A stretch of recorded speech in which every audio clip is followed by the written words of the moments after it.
Nomadland won the Best Picture and the Best Director at this year's Oscars. But did it deserve it? Let's find out.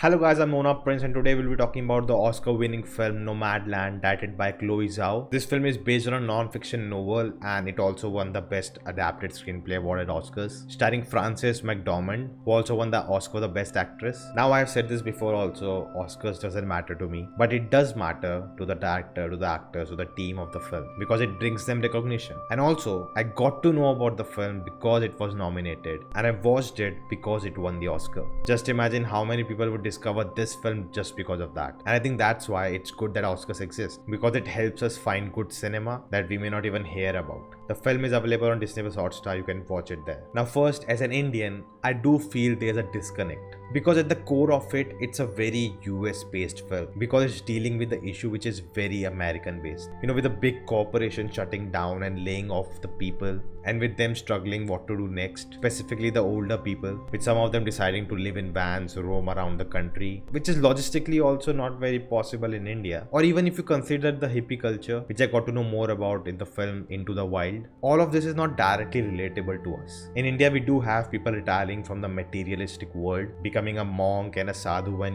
traveling to Himalayas, and that is very much a part of the religion here. We want to get rid of all the material things and attain moksha. But really, how common is that? With a population of 1.3 billion, how many instances do we know like that? I'm sure there are cases like that, but out of 1.3 billion population, I think the percentage will be very low. Also in our culture, the elders stay with their family, with their kids, and they are taken care of. Of course, there are exceptions, but unlike in Western countries and US, once the kids are in college, they move away from their house and they live separately from their parents. So basically the point is, it is somewhat an alien concept to us. But no, a film makes us experience things which we would never do otherwise. What about that? Yes, I agree to that, but is this experience even a possibility for us? See, relatability takes a film to another level. An average film becomes great and a great film becomes a masterpiece, because it makes the film close to our hearts. Now we might not relate to the plot of the film, but the themes of the film are universal. The film is asking, how do you live your life? The regrets we have. Working all your life, did you really live your life? Something we saw in Zindagi Na Milegi Dobara. I'll work till 40, then I'll have retirement, enjoy my life.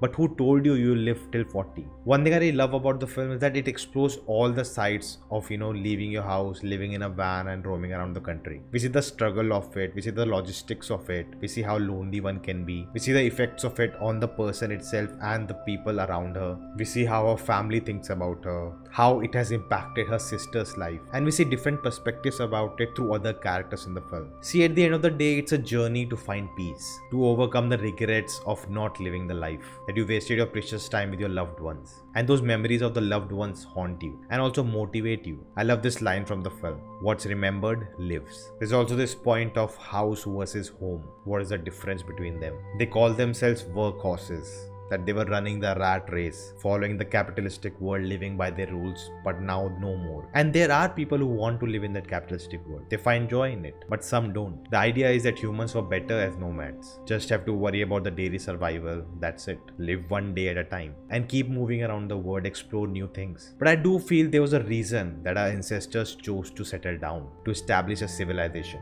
And today we are at the peak of that. But to sustain it, it needs a lot of efforts. It requires a lot of sacrifice. And some are unable to cope up with that. They want escape. They want to go back to the older ways. We also see in the film how the society has failed these elder people. They worked their entire life for the financial system, for the country. But what did they get at the end of the day? Nothing. All their dreams they were building up till now shattered. After retirement, they wanted to sail their boat, but that boat remained in the parking only. I think it's a very well made film. Kudos to the director, Chloe Zhao. I cannot wait to see what she does with the Eternals, a big Marvel project. Hearing a lot of great things about it already. All the actors did a great job, and some of them were not even actors. They were real people who lived this life. Frances McDormand was amazing. She has this sadness to her and she did a great job. Deserved that Oscar. See, now this is not a film that has touched my heart. I may never even rewatch it, and it's not a film that will top my list of all great films I've seen. But every film doesn't need to do that. Now I didn't talk about the technical aspects at all because I feel